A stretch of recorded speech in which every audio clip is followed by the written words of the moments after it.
অনেক বছর আগের ঘটনা। এক জঙ্গলে এক শেয়াল বাস করত। সে অনেক দিন ধরে না খেতে পেয়ে প্রায় মরা মরা অবস্থা। সে একদিন পথের ধার দিয়ে যাচ্ছিল। যেতে যেতে সে ভাবল, আমি অনেক দিন ধরে না খেয়ে অনেকই দুর্বল হয়ে পড়েছি, যে আমার পক্ষে শিকার করা অসম্ভব। এমনিতে শিকারগুলো খুব চালাক হয়ে গেছে, আজকাল তাদের কিছুতেই ধরা যায় না।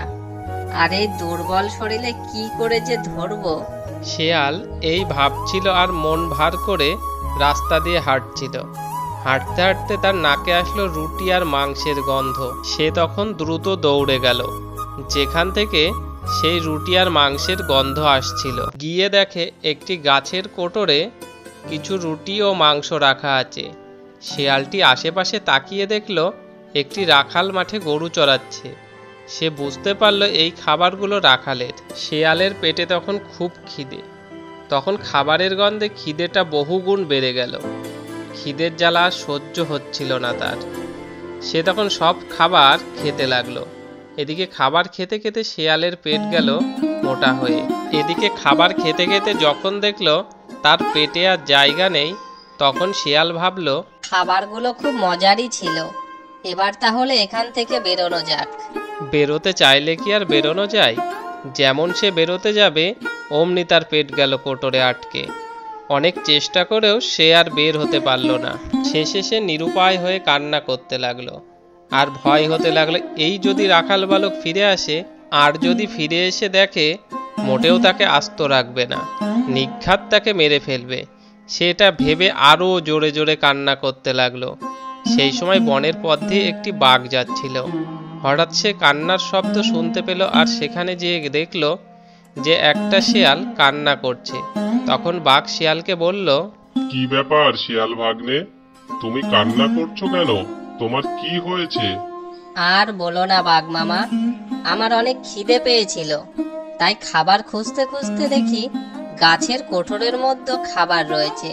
তাই খেতে যেয়ে আমি আর বার হতে পারছি না। কোটর থেকে কি করে যে বার হই তুমি একটু বলো তো। এতে আর চিন্তা করার কি আছে, একটু ধৈর্য ধরো। পেটের খাবার হজম হয়ে গেলে তোমার পেটটা কমে যাবে, তখন তুমি অনায়াসে বেরিয়ে আসতে পারবে। অনেক ধন্যবাদ বাঘ মামা, আমার এ কথাটি মনে ছিল না। বেটা শিয়াল, আর একটু অপেক্ষা কর, তাহলে বুঝবে মজা। যখন রাখাল এসে কটা লাঠি বাড়ি মারবে, তখন বুঝবি কেমন লাগে। এই বলে বাঘ সেখান থেকে চলে গেল।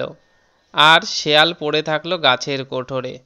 একটু পরে যখন রাখালেরা খেতে আসলো, এসে দেখে ওদের খাবার সব শেয়ালে খেয়ে ফেলেছে। তখন শেয়ালকে আর কে বাঁচায়? শেয়ালকে ধরে দিল বেধড়ক মার। শিয়াল মার খেয়ে সেখান থেকে চলে গেল আর বলল, কি মারটাই না মারলো মনে হয়। আমি 1 মাস বিছানা থেকে উঠতে পারবো না। বেটা বাঘ, তুই আমাকে ফাঁদে ফেলেছিস। তোকে যদি কোনোদিন পাই, সেই দিন বুঝবি কত ধানে কত চাল। শিয়াল তখন বাড়িতে চলে গেল। কিছুদিন পরে বাঘ বনের পাশ দিয়ে যাচ্ছিল। শিয়াল গাছের আড়াল থেকে দেখছিল আর মনে মনে ভাবছিল, বেটা বাঘ, আজকে তুই যাবি কোথায়? আজকে তোর পেছনে যাব, দেখব তুই কোথায় যাস। এই বলে শিয়াল বাঘের পিছনে পিছনে যেতে লাগলো।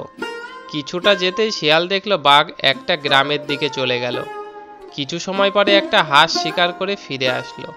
শিয়াল দেখে বাঘ প্রতিদিন ওই গ্রামে যায় আর শিকার করে পালিয়ে আসে। প্রতিদিনের মতো বাঘ আজও যাচ্ছে শিকার করতে।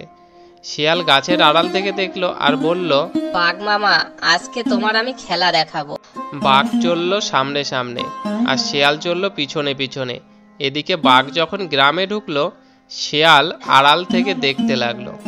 বাঘ যখন মুরগি ধরতে গ্রামে ঢুকলো, তখন শিয়াল চালাকি করে গ্রামে ঢুকতেই ডাকতে লাগলো। শিয়ালের ডাক শুনে গ্রামের লোকেরা টের পেয়ে গেল। বাঘকে করলো তারা। তারপর তারা বাঘকে ধরে দিল খুব মার। তারপরে বাঘ মার খেয়ে বনের মধ্যে ঢুকলো। বাঘকে দেখে শিয়াল গাছের আড়াল থেকে বের হয়ে আসলো। কি মামা, কেমন লাগলো মার? ভাগ্নে, তুই তাহলে আমাকে মার খাওয়ালি? সেদিন যখন আমাকে মার খাওয়ালে তখন কেমন লাগছিল, আজ বোঝো ঠেলা। এর পরের দিন কি তুই আমার হাত থেকে বাঁচতে পারবি? মামা, আমরা তো এক জঙ্গলে থাকি, নিজেদের মতো শত্রুতা থাকলে হয়তো তুমিও আমাকে একদিন মার খাইয়েছো, তাই আমিও একদিন খাইয়েছি। এখন তো আমরা একসাথে চলতে পারি, বন্ধু হতে পারি, যেহেতু আমরা একই বনে থাকি। তখন বাঘ অনেক চিন্তা ভাবনা করে বলল, শিয়াল তো খুবই চালাক, ওর সাথে চালাকি করলে হবে না, বন্ধু হয়ে চলতে হবে। ঠিক আছে, চলো ভাগ্নে, বাসায় যাই। বন্ধুরা, তোমাদের যদি ভিডিওটি ভালো লেগে থাকে তাহলে ভিডিওটিতে একটি লাইক আর চ্যানেলটি সাবস্ক্রাইব করে আমাদের পাশে থাকবে।